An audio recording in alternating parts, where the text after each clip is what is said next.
Well, hello from the United States. I'm Carolyn Schnare. And I'm Dan Munford. Hello from the United Kingdom. Welcome to Shop Talk Live. Thank you, Dan, so much for having me here too. Well, Carolyn, terrific to have you on Shop Talk Live as a co-host, broadcasting from your Shop Talk Live studio in Washington, D.C. I am delighted because I'm working with a pro. I mean, you've got 5 times as much broadcasting experience as I have. I think you've done 200 episodes of Convenience Matters podcast when you were with NACS, right? So 5 times as good as me. Well, yeah, but we did at least one together, and that was my first solo gig, so that was fun. Terrific. Now, so let's just get on with the program and think about what's today. Now, this program you put together, Carolyn, didn't you? So tell us what's in store. Well, Dan, we're going to talk about electrification and mobility here in the United States and around the world, of course. It interconnects, and we're going to have 2 segments. Our first segment, we're going to have some fantastic retail executives from Parkland. We have Doug Haugh, who is the president of Parkland USA, and Scott Sharabura, who is the Vice President of Strategy for Parkland. And then in our second half, we're going to talk more broader in terms of electrification, mobility, and whatnot, and fuels with Tammy Klein, who is the founder and CEO of Transport Energy Strategies, and Deepesh Nayanar from Gilbarco Veeder-Root, who is the head of e-mobility in North America. Well, fascinating program, I think, today. Let's get going, Carolyn. Let's invite Doug and Scott to turn their cameras on and join us. Welcome, Scott. Welcome, Doug. Thank you very much, both of you. Thanks, guys. Glad to be here. Nice to see you both. So, Doug, we need to congratulate you. You're recently named the Retail Executive of the Year by Convenience Store News Magazine. So congratulations on that. Oh, thank you so much. I've almost fully recovered from the shock, but it was very, very welcome, but very surprising news. So, yeah.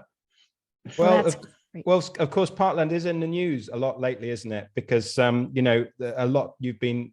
been going on. Tell us a bit about Parkland Corporation and Parkland USA, guys. I don't know whether you want to go first, Doug, and then Scott, you chip in. Sure. Well, Dan, we are a long-established retailer. We have retail operations in 24 countries. Largest, of course, and founded in Canada. We've been publicly traded in Canada for over 50 years now, with almost 2,000 outlets across the country. We expanded from there into the U.S. first, and a little bit of an outpost in the North Dakota market in 2016, and then really started on a growth plan over the last couple years in the U.S. And we've acquired 20 companies in the last 36 months, really scaling up the U.S. business. We now have 212 company-operated stores and almost 450 dealers. So, a little over 600 locations across the U.S. now. And then, one of our less noticed but always fun businesses across the Caribbean and in our international segment, 22 countries all around the Caribbean, over 500 retail outlets across those markets. And unlike some other companies, we also operate and own a lot of the supply and distribution infrastructure that supplies our stores across those markets via pipeline, railroad, ships, vessels, terminals, you name it. So we do run an integrated platform across most of our markets. Wow, and Scott, sorry, Carolyn, you go ahead. No, that's just incredible. And you're growing, lots of growth going on. And Scott, I wanted to talk to you about that too. What as the Vice President of Strategy, you have a few things on your plate, that's for sure. And so tell us a little bit more about your growth strategy, both here in the United States and abroad. Yeah, so I think for Parkland, it's really been a significant story of acquisition first and foremost. We have done over the course of the last 8 or 9 years, we've done something in the range of 50 acquisitions. I don't even have a proper count because it's been just that many. But we have really grown by acquisition from our original roots that Doug mentioned, starting from Western Canada.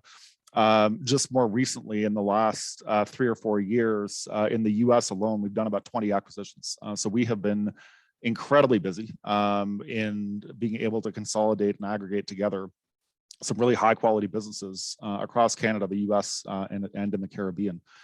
For us, when we talk about our strategy, we're increasingly talking about what we call our 3D strategy. So it's develop, diversify, and decarbonize. Develop, we have a really strong existing conventional fuels business that has been the mainstay of what Parkland has been for ever since our founding. And we continue to see a good amount of opportunity, both on the retail side and on the commercial fuel side. But increasingly, we're spending more and more of our money on diversify and decarbonize. So diversify would be the extension of our convenience store, the extension of Parkland into food and other areas that are not directly related to fuels. And then decarbonize. So helping, we recognize that energy transition is underway. That's a huge part of what I spend my time on, and what my team spends our time on, and what Parkland is focused on. And so we are spending time and investment making sure that we can help our customers decarbonize. We're hearing about that a lot more frequently from our retail customers, from our commercial customers, and we want to be there through the energy transition with them. Yeah, well, that's that. Dan, sorry, you were going to say something. Well, I was just, I think we're going to hear a lot more about, the sustainability strategy, obviously in electrification in a few minutes, and there's a fascinating story to tell. But just focusing on what you guys have said about Parkland USA, and the locations. I think obviously we've just had an article in Global C-Store Focus where we've interviewed you, Doug, about some of your locational strategy, which I think is very, very interesting. Why have you chosen the Rocky Mountains and Florida in particular to focus on? It's something which I think is covered well in this article, but perhaps you'd like to tell our viewers, what's the thinking behind that? Yeah, Dan, I think it's, I think, obviously some folks could look at our locations and go, why there? They don't seem connected in many ways, but when we look at these locations strategically and we look across the U.S., as other companies have tried to enter the U.S., they often, in our opinion, make the mistake of looking at it as a U.S. market. The U.S. isn't one market in many ways. It's about 15 distinct regional markets that you have to know how to win in those markets to be able to successfully launch a business and grow it. And the most attractive of those for us were markets where, we had some natural tailwinds, right? There's population growth, so the demographics are on your side. You got new customers to service every day, new communities being built, new C-stores going up on high traffic corners that need to service their communities. They're also in markets that are, from a fuel perspective, difficult to supply, right? So like I mentioned in our opening, we do run an integrated system where we work very hard to supply ourselves reliably and affordably in markets that, you get paid to do that because it's hard work. We grew up obviously in a, country with very low population density where you had to be good at logistics, you had to be good at supply and transportation and optimization. And we're leveraging those skills into US markets where, the supply infrastructure is either non-existent because they've been growing so fast, and there's a lot of political pressure these days not to build supply infrastructure like pipelines and such, so they haven't been developed. So one has to backfill those with other capabilities. We also like markets where, there's good governance and, there's not an undue taxation or, regulation of our industry. We think we want to be fairly regulated and transparently so. And, we find that these markets in the Rockies and the southeastern U.S., share all those. So there are other markets in the U.S. that have growing demographics and some of those great dynamics, but they, are very easy to supply. So one would say, well, why not Texas? Texas is growing like crazy. It's got great governance. It's got great population growth. There's new customers, but it's also hard to create an advantage for yourself around supply because, it's the refining center of the country. Most every oil company, is based there or operates there heavily. And it's not real, you don't need a lot of expertise, obviously, to be good at supply there. So, that's why, one would say, well, against those criteria, why not Texas? Well, that's why, and that's why we love Florida. There's no pipelines into Florida. I think it's safe to say at this point in history, there probably never will be. And so our supply infrastructure we built for Sol that, runs 12 ships now, I think, across the Caribbean, gives us a lot of inherent know-how to deploy to supply a waterborne market like Florida going forward. And I guess you've got 5 to 10 years of good growth in those markets before I guess the energy transition becomes more of an issue in some of these geographies. Yeah, and it gives us markets where, preparing for that transition is a little bit easier, right? The real estate's a little more available. You can have a little bit more scale in your locations that can accommodate what we think is needed for electrification and transition. And allows us to position the type of sites that we think will be attractive, not just in that 10-year growth period where the traditional business will have a tailwind, but well beyond that, as we dig further into the transition, we think these sites are going to be resilient for many, many decades. Well, and just to put a little perspective, I know we have a very global audience listening. The Rocky Mountains is kind of in the middle, closer to the west side of the United States, just to put that there. And I mean, there's a huge mountain range in the middle there that is hard to get over and through. So that definitely adds an entirely different level of complexity. And as you mentioned with Florida, we all know where Florida is, but I think that I could be wrong, but it doesn't most, or if not all, fuel have to come in from the waterways for Florida, right? Yeah, there's a little bit of product via truck, from the border on the north side, but 90+% comes in via water. And again, just gives us an opportunity to leverage, a team and a capability and a skill set that was primary to us, because obviously most of our Caribbean markets are islands, and coming in by water is pretty important.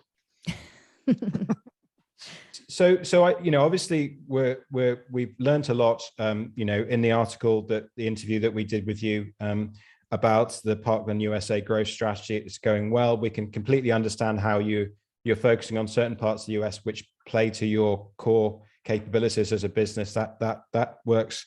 We can see that very well for you.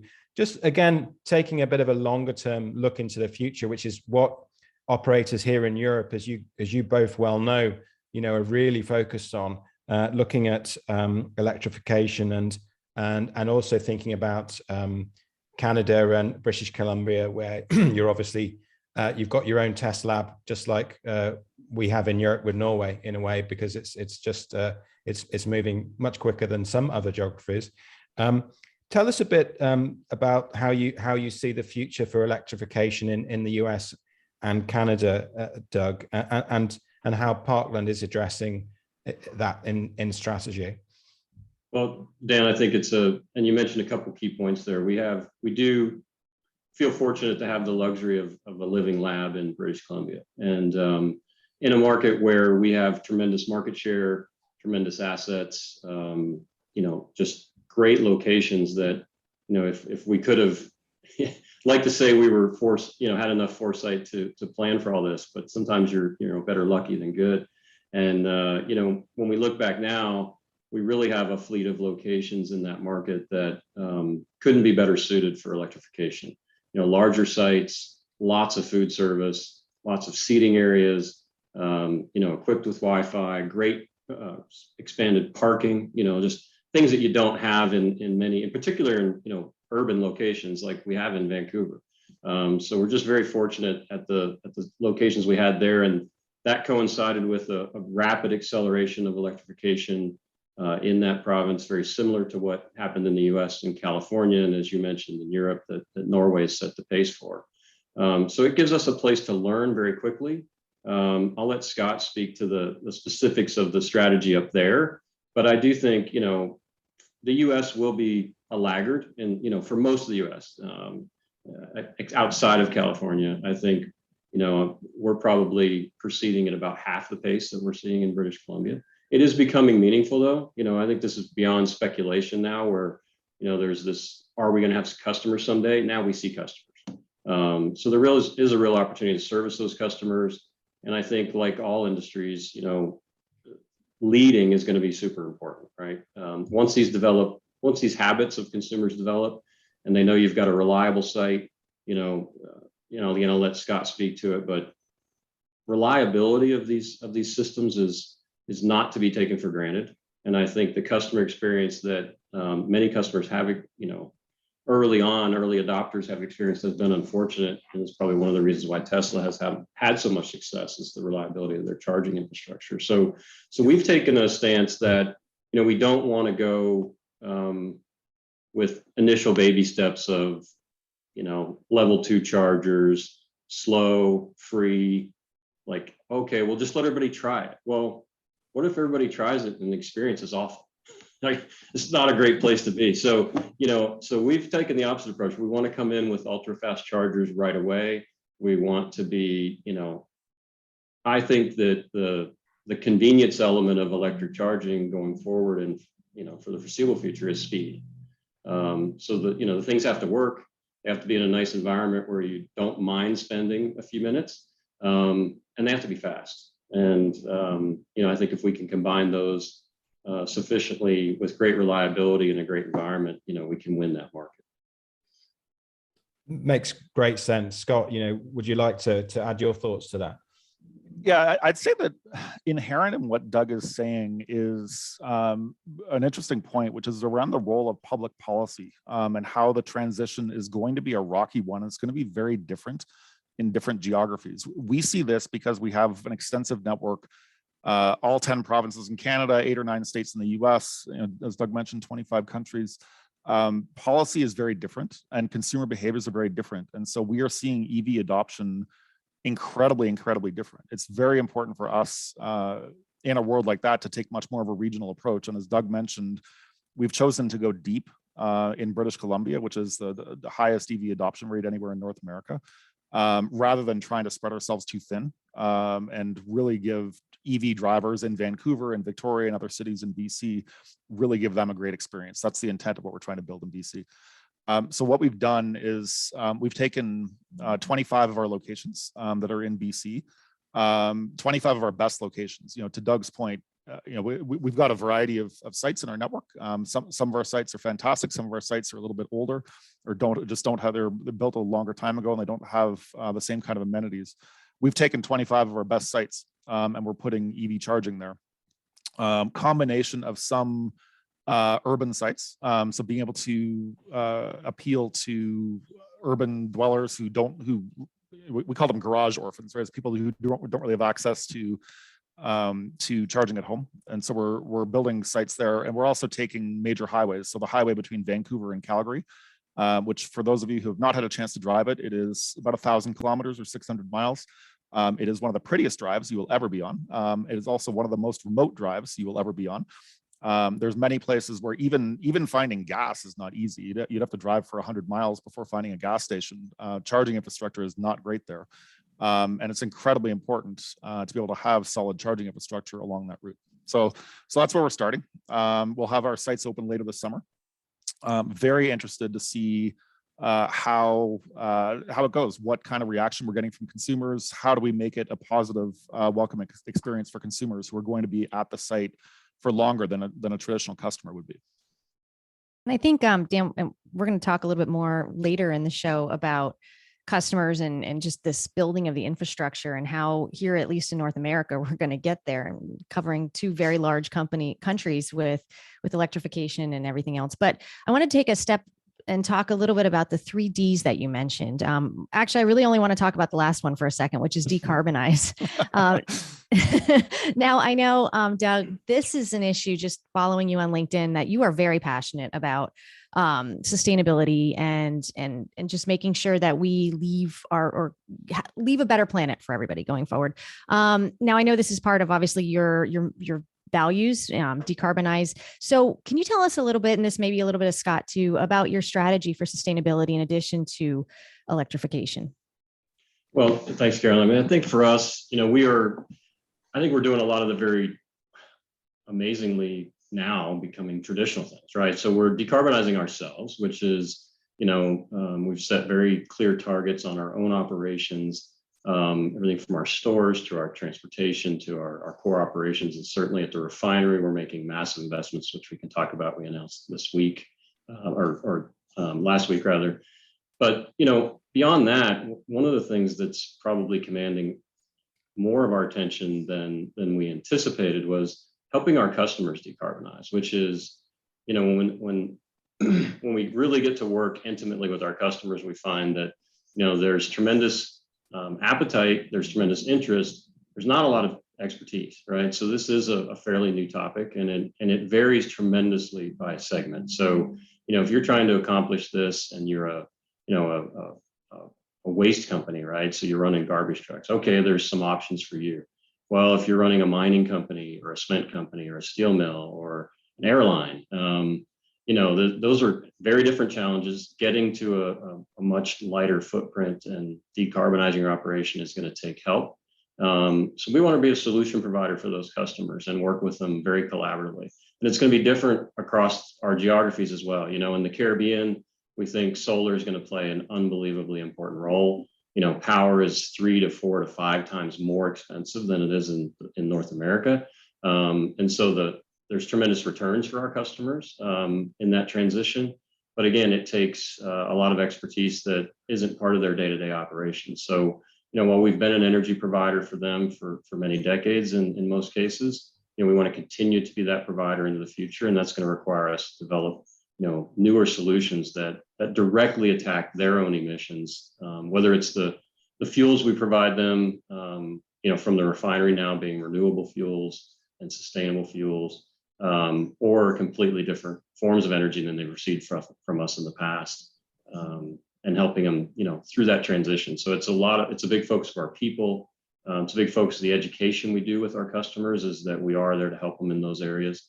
And not attack their business for the emissions they have. What we have is what we have, and it's been tremendously successful, for all of us.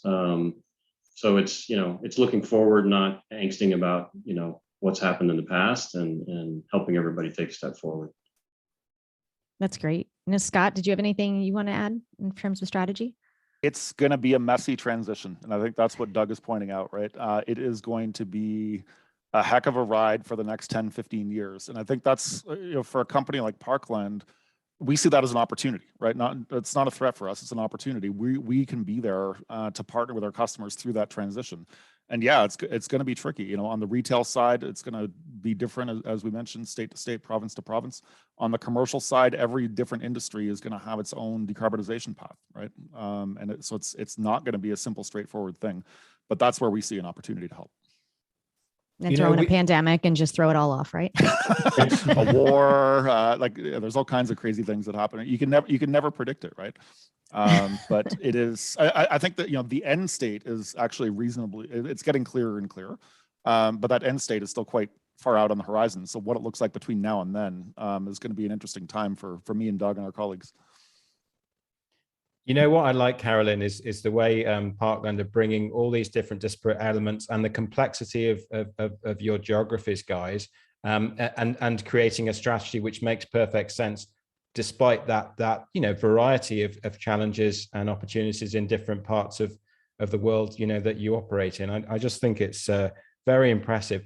The other thing that I think is really impressive is coming up now, and the first part of that was really just to ask you to comment for a moment about the design competition you held, and how that translates to future plans. And we've just got a few screenshots, which I think, if people haven't seen them, will be impressive for people to. So what are we looking at here, Scott?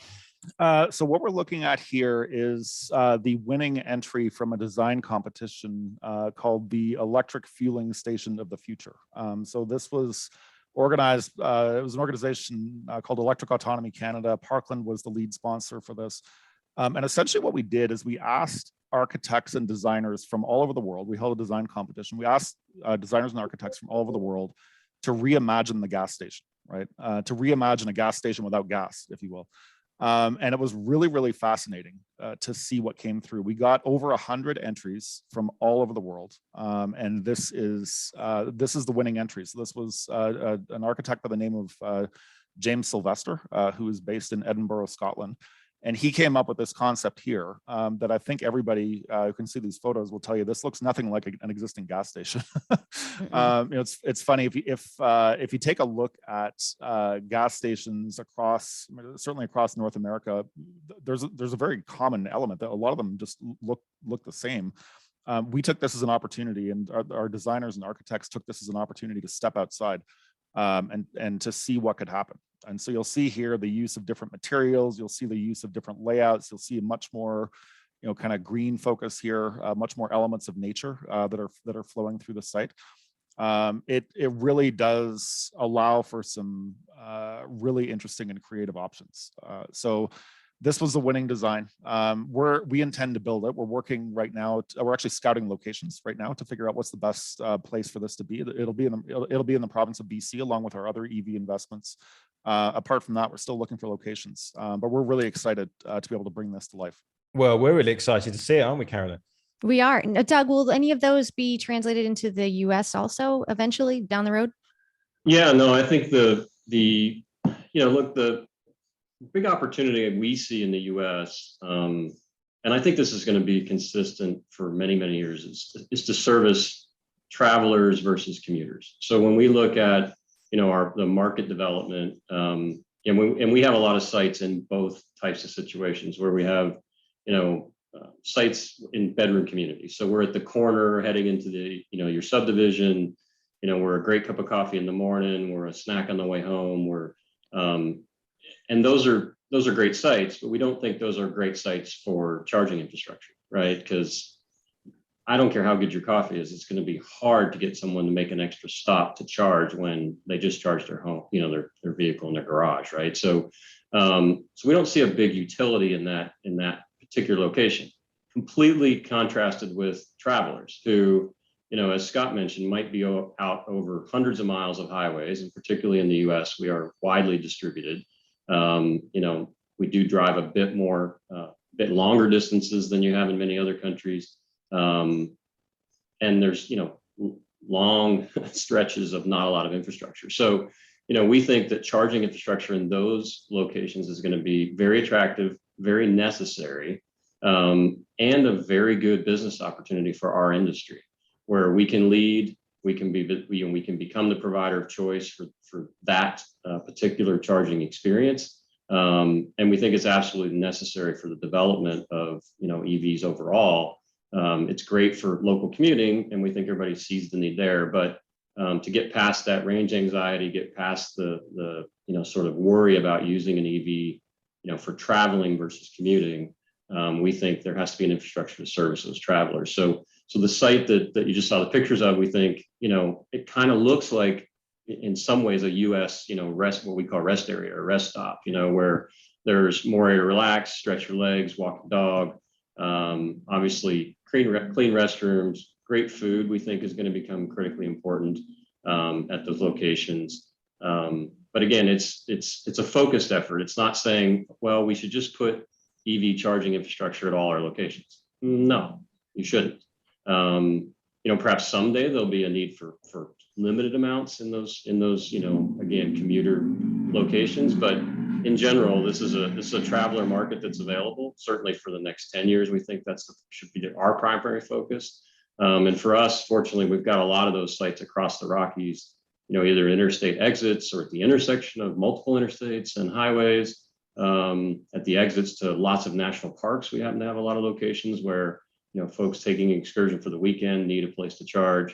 So again, we just think for retailers in any market, it just takes knowing your markets intimately, really targeting the right demographics, and understanding, the other options available. Because unlike fueling infrastructure, where it's been very concentrated in our type of outlets only, right? Like people didn't put fuel pumps at their house. People didn't put, we do have fuel at grocery stores now largely, but, you don't go to the coffee shop and get fuel. But you may go to the coffee shop and plug in, right? So I think the diversity and dispersion of charging infrastructure is going to be much, much greater than fueling infrastructure.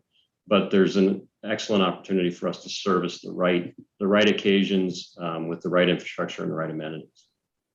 I love the way you summed that up again in the article, Doug, by just now, by just saying, look, it's much more about travelers than commuters, and I just think often if a complicated thing can be, made into a simple sort of sentence, it helps everybody understand what the future looks like. So I think that makes an awful lot of sense. I think we've got a very interesting video which we were going to run, but it's also available on our website. And I think rather than run the video now, I'm just going to give a challenge to our picture editor. What I'd like to do is just pull out some of the screenshots from the video, Just to, and I'll do a bit of a commentary on this, and then I'd love you guys to chip in. But I just think, and I think it's a great way to sort of bring this segment, towards an end. But just to sum up all the exciting things that I think you guys in your sight of the future are thinking of bringing together, because a lot of them, I have to say, Carolyn, you chip in as well, of course. A lot of them I haven't seen anywhere. And I mean, I've spent more time looking at EV in Europe than most people. But I love the way you're thinking about bringing food ordering onto the displays on chargers. Makes 100% perfect sense. Everybody's complaining and drivers are spending too much time sitting in their cars. Well, here's the solution, right up for that. So that got my attention in the video. I'm just encouraging more people to watch it really. But Nick, maybe next, just go through the slides and I can just make a few comments. I love the fact, of course, this is happening in a number of markets, license plate recognition. I love the fact that you're mentioning it in regards of EV charging as well as fuel refueling. I think that's interesting. I love the fact that you're looking at personalized advertising and messaging capabilities on the pumps and focusing on that. I love the fact that you've got different parking areas for pickup, curbside pickup, as well as delivery driver parking. And you just, thinking about different customers in those respects. Drive-through, I think, is massive in the future. And again, you flagged this up in your video as being what you're seeing as very important. We love the ideas that you're looking at around personalized messaging and digital screens on the fixtures in store.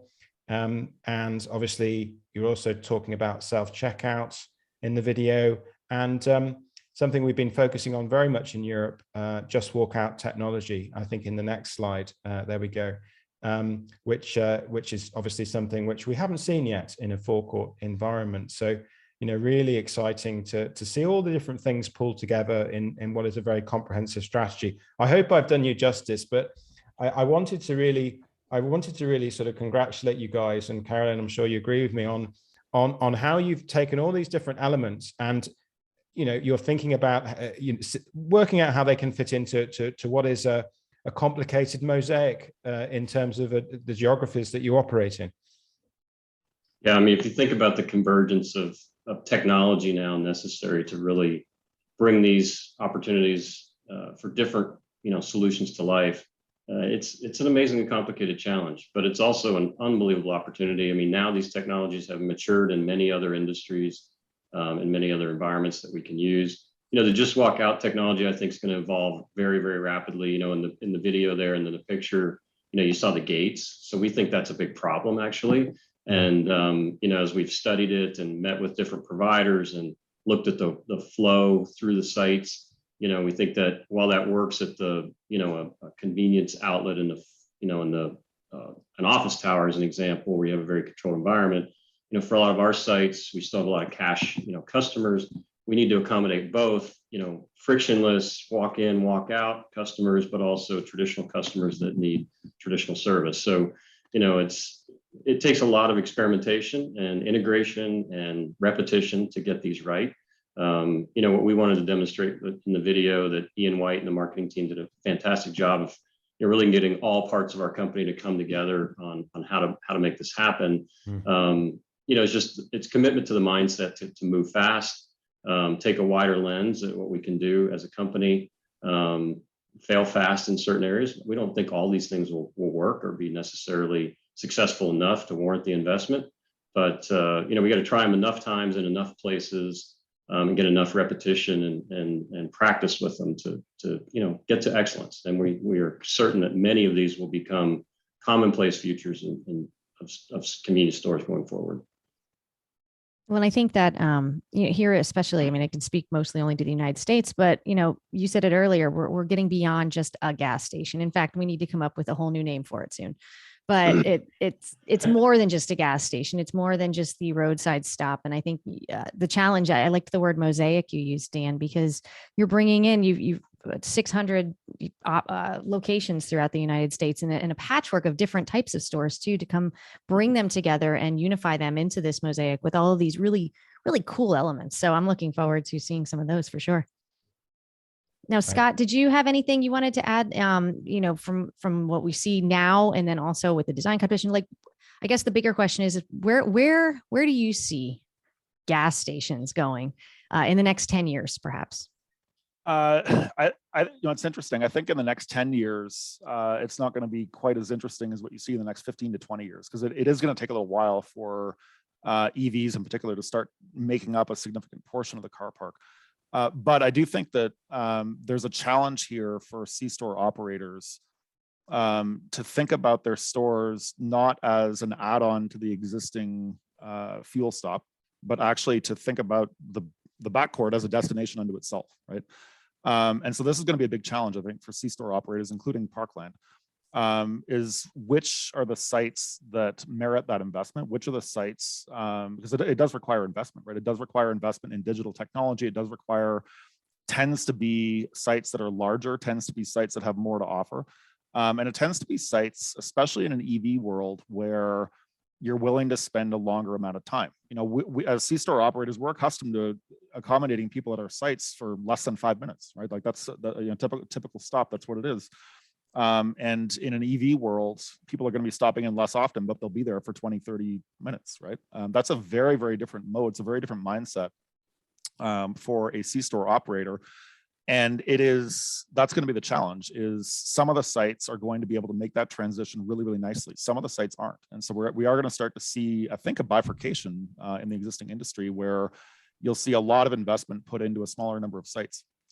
And over time, that's, it's going to be interesting. Some players have good sites already. Some players are going to need to invest. But I think that's going to be the dominant mode over the course of the next 10 years. How do you make those sites more accommodating and more of an attraction, more of a destination for people than they currently are today?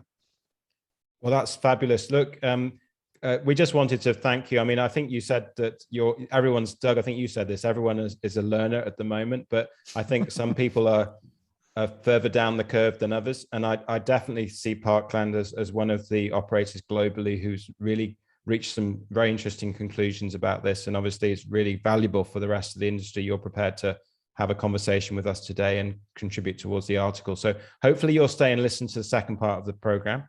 But we'd like to thank you for your time and all the ideas that you've shared with us today. Thanks, guys. Yes, thank you. Thanks, Dan. Fantastic. Thanks, Dan. Thanks, Carolyn. Thank you. Thank you. Great.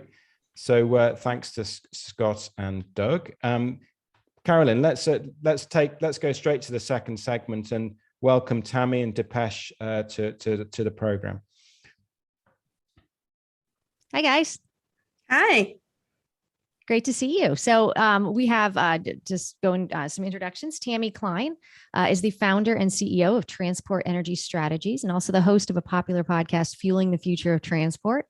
She also sits on the Fuels Institute Board of Directors, and both of our guests are experts in electric vehicles, transportation strategies, both passenger and commercial vehicles. So we're going to talk about that with both Tammy and then also Deepesh Nayanar. He is the head of e-mobility for North America for Gilbarco Veeder-Root and an expert on all things convenience, but I know looking at your background too, with electrification and different mobility strategies for many years. So you know a lot about our industry, or the convenience industry, that's for sure. So thank you both for joining us.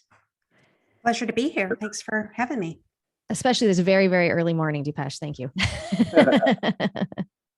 So I just want to jump right in. Tammy, I'm going to start with you. If you don't mind, we're going to, we heard a lot. I hope you heard a little bit with Parkland and what they're doing. And you live in Florida, so you might even have been to some of their on the run locations. So you understand their strategy a little bit, or at least even see it in practice. And I really want to start at a 30,000 foot view right now and really just dig in. Now, I know you can talk a lot about everything from commercial vehicles to the transportation to get all the fueling and everything there. And I know Doug had an interesting perspective talking about how trains, automobiles, put them in there. It's everything. They have to use all those modes to get the fueling where it needs to go.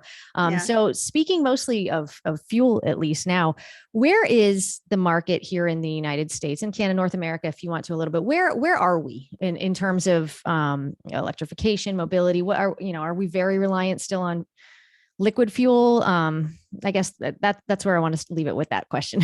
Yeah.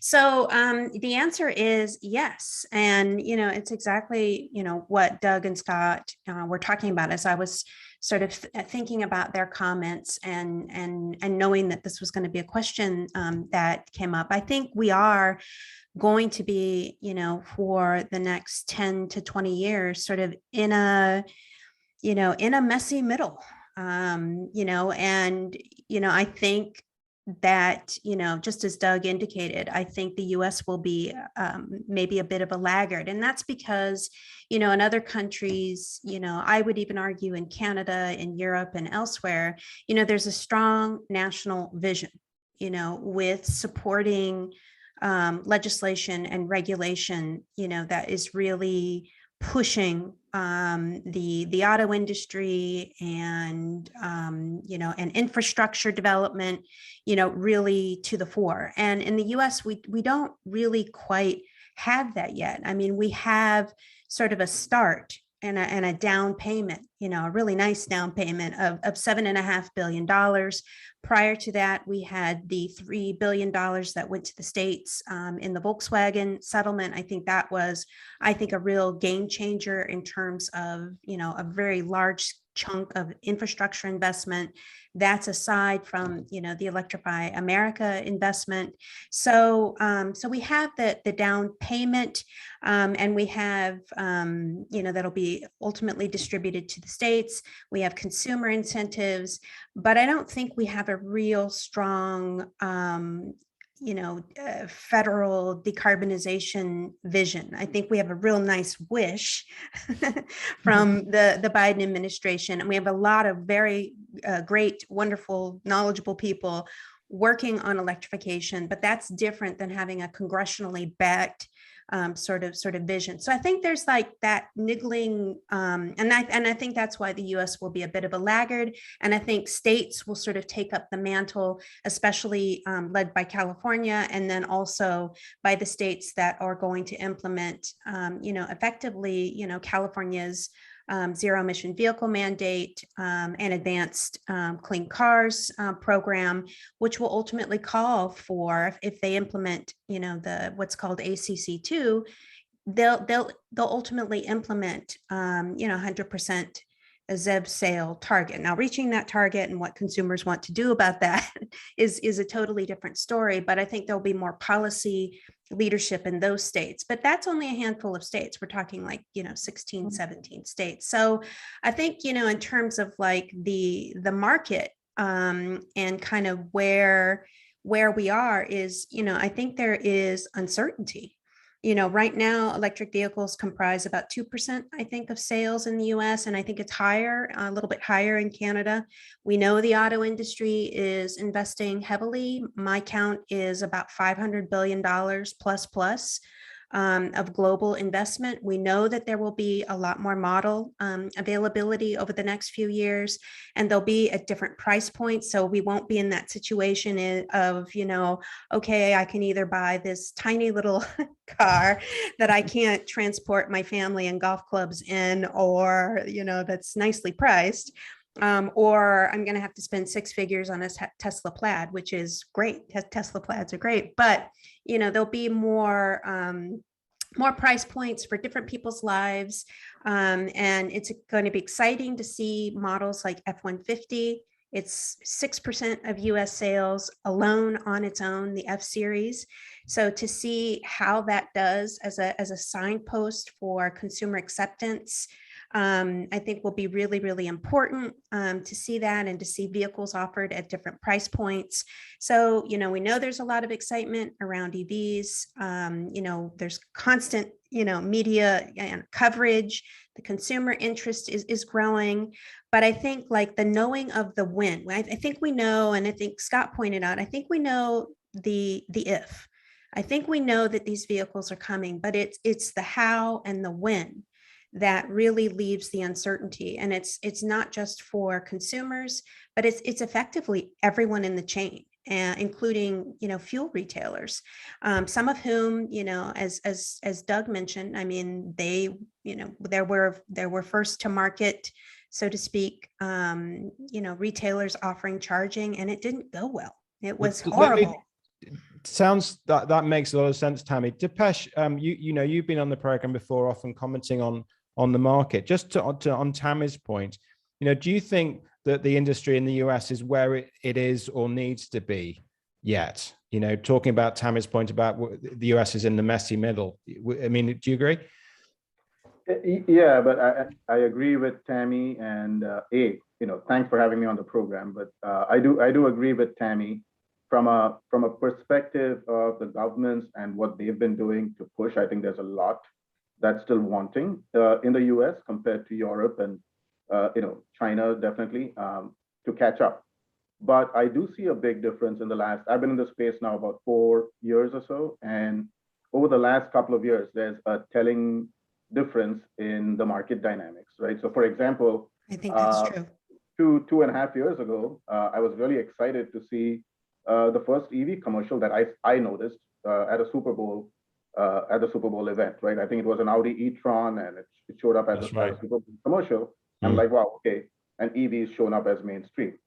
Now there's not a single day that goes by where I don't see an EV commercial, even in the US. I'm sure in Europe where you sit, there's tons of them, but there's a lot of choice. So today we've got, I think it's like 28 different models of vehicles.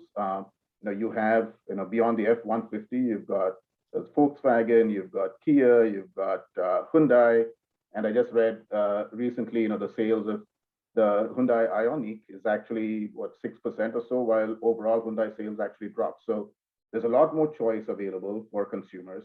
So even if the government doesn't do as much in, the government incentives and policy, there's a driving element of just capitalism and consumer choice and availability that's going to also propel this market, right? So that's more from a macro perspective. Most of our C-store retailers, of course, are thinking more about the present and maybe the more near term, like what does my business need near term? And they're still focused on, how many more fuel choices can I give on the traditional side, so fuel blends and so on.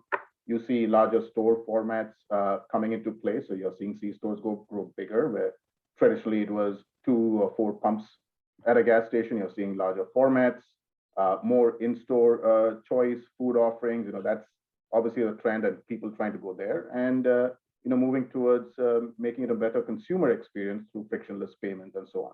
And larger retailers, of course, experimenting with different formats, as, Doug mentioned, whether it is a retail only format, whether it is driving more pick up and go or frictionless experience for consumers. So these are all, experiments, but more near term focused on traditional fuels. EVs is a different ball game, and electrification, with all these macro trends, we do see, many of our retailers moving forward, but you see it in markets where there is funding. So we are seeing our mid-size and smaller retailers really go after that funding because, for them, it is an easier decision-making process. Smaller organizations, they can go after funding. It's one person making the choice. A larger retailer, generally, not all of them have jumped into taking advantage of funding. There are some of them. But what we've seen as a big change over the past year is there are big retailers who are coming in. Parkland is a great example, right? They were there in your previous segment, where they're putting their own money into the business because they feel confident that this market is here, right? So as Tammy said, the if question, I used to talk about if 4 years ago, but now there's no if, and then I say, when. Just staying on that point, let me sort of interrupt and just obviously no pressure because Doug and Scott are still on the call and they're listening, but is there anything, and I'll come to you, Tammy, with the same question, but is there anything that really grabbed you that made you think about some of the, I think very interesting, discussion points that we had with Doug and Scott in terms of how Parkland see this and how they, as a US, Canadian and Caribbean operator, anything that grabbed you? And I'll come to you, Tammy, on the same question after Deepesh. Yeah, the one thing that is interesting, I think Doug mentioned it. It's a lot of their focus, and rightly so, is on the traveler segment, which I think is absolutely spot on. There's most of the application is how do I serve customers who are going between point A and point B that's over 150, 200 miles, given the range of EVs. But I do think, in addition, there is an opportunity in urban markets The US still, I don't know the exact statistic, but I want to say it's somewhere between 30 and 40% of people don't have garages in their homes.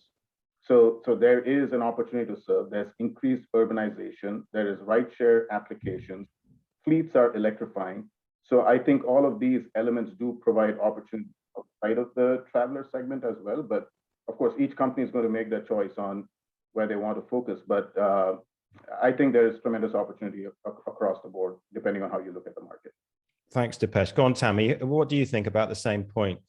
Yeah, I think it was really interesting to listen to them talk about the customer, and that customer profile might be a lot different in Bismarck, North Dakota, for example. I lived there for many years, than it might be for Southwest Florida, where I live now. And so it's really going to come down to, and I actually think, no one's really more positioned to sort of understand and capitalize, just as Doug said, than I think fuel retailers and convenience stores, because they know their customers, they know their market.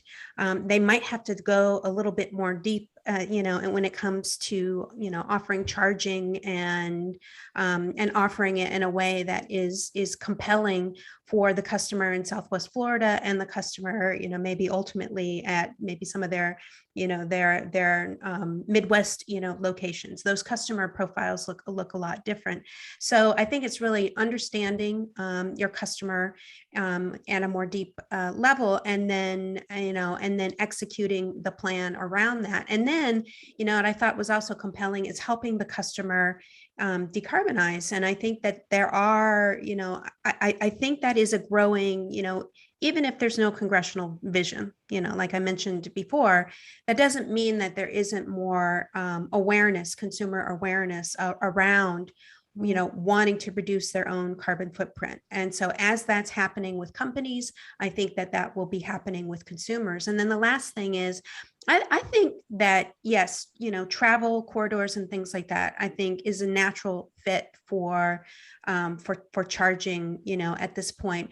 But I think in order to really help consumers get over the hump, that sort of that niggling uncertainty of, I don't know, even if there is charging at home, I think that there needs to be ultimately a sense of ubiquity. I can leave my house right now and go down the street. There's a racetrack, there's a Wawa, there's an On the Run. I know that whatever happens, there's something there. Even if you have charging at home, to just have that security, even if, I'm, doing a day trip somewhere and I know I'll have enough charge, left to get back. I think consumers are really going to need that. They'll need it regardless, I think, of whether they have in-home charging or not. I think that's going to be really important for the future.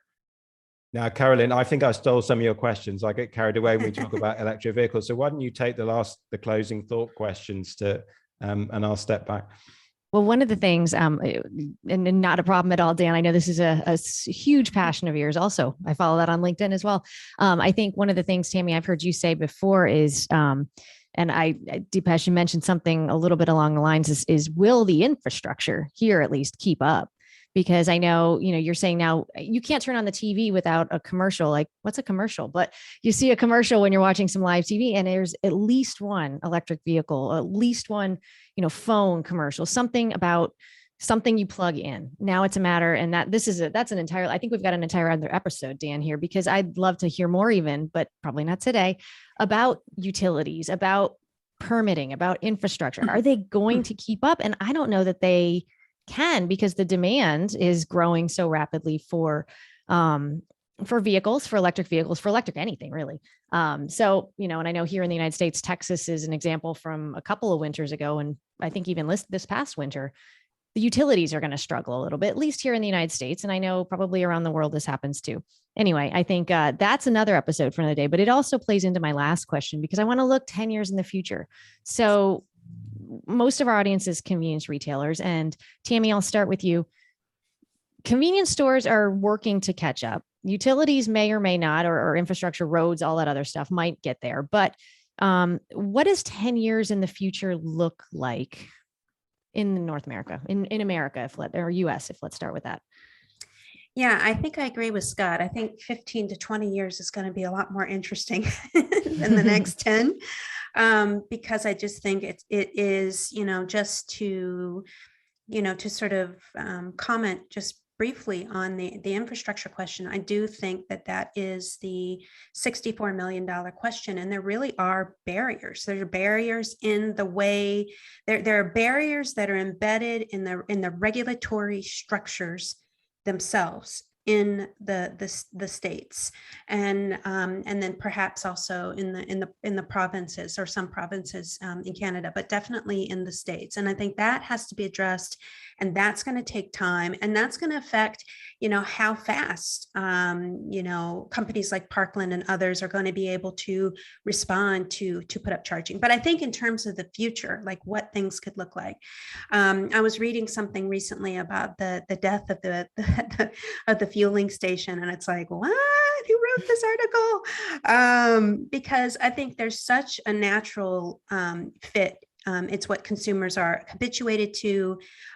Fuel retailers have the natural footprint. They're already located in places, by and large, where consumers are and want to be. So I think that we have to avoid like static thinking. And I see this all the time, whatever fuel offering, whatever new technologies, we tend to think that it's always going to be the same. But, technology, is going to evolve.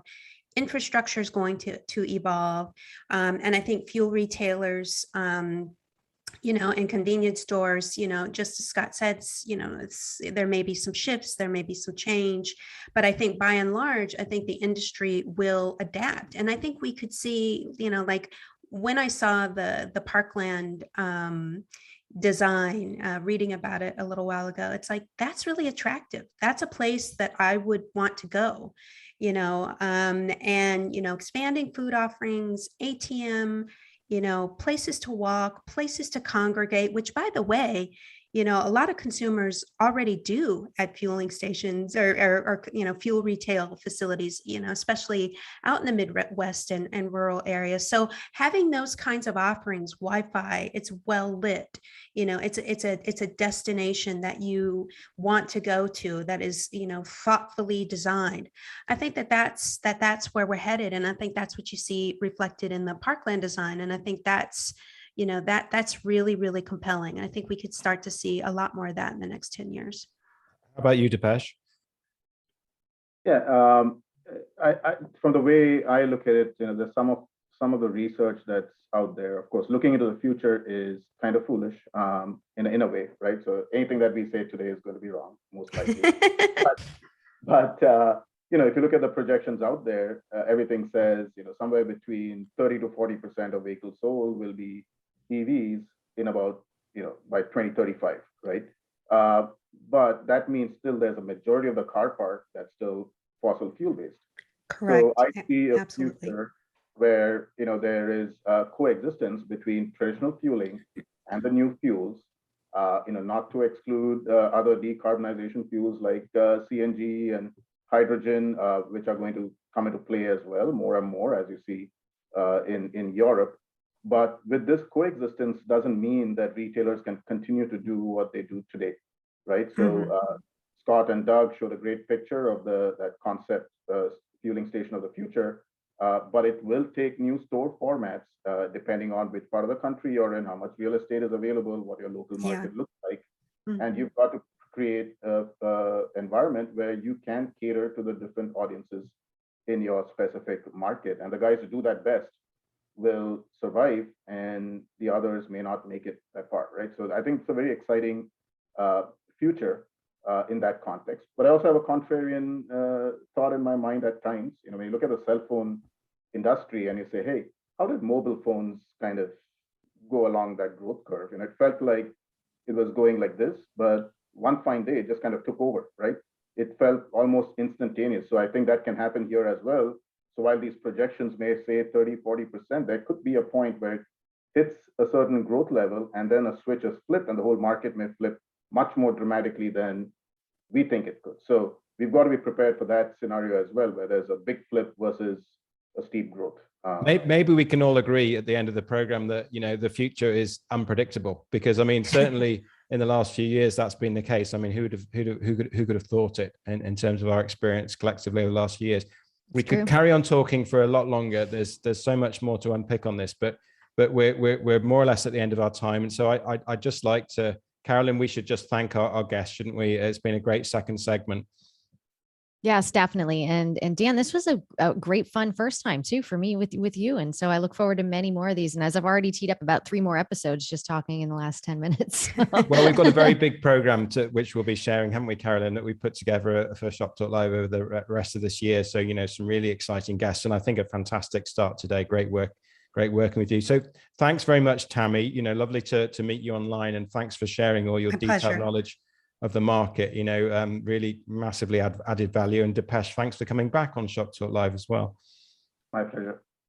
Great. Okay, so we'll just sum up what's coming next, Carolyn, just in terms of Shop Talk Live, shall we? Or some of our other activities. We're obviously attending the NACS show. Looking forward to that. Just if you haven't seen the Parkland article, we just showed it on screen. Have a look at it, and there's a full video. We took some screenshots of that at the end of the article. You've got to watch it if you haven't watched it already. But lastly, Carolyn, just tell us what's happening ahead of the NACS show in your city of Washington, D.C. Well, Dan, in an American way, y'all come on over and see us here. We're going to have a pre-NACS show tour en route to Las Vegas, which is where the NACS show will be held this year. But first, we're going to start here in Washington, D.C. in Northern Virginia, which is where I live. We're going to visit some really cool new formats. In fact, it's such a growing area here. Some of the stores are still currently being built and will be done by the time you come at the end of September. We're going to visit a brand new Wawa and a brand new Sheetz, as well as a 7-Eleven Evolution store. We're going to look at some Just Walk Out technology brought to you by Amazon. And we're going to have a fabulous closing dinner hosted by Altria in beautiful downtown DC overlooking the U.S. Capitol building. So, Dan, I'm excited to come have you over here. Well, it's looking good, isn't it? Great working with you, Carolyn. Thanks for co-hosting this one and joining us as a long-term Shop Talk Live co-host. It's going to be fantastic. It's going to be great. Thank you so much.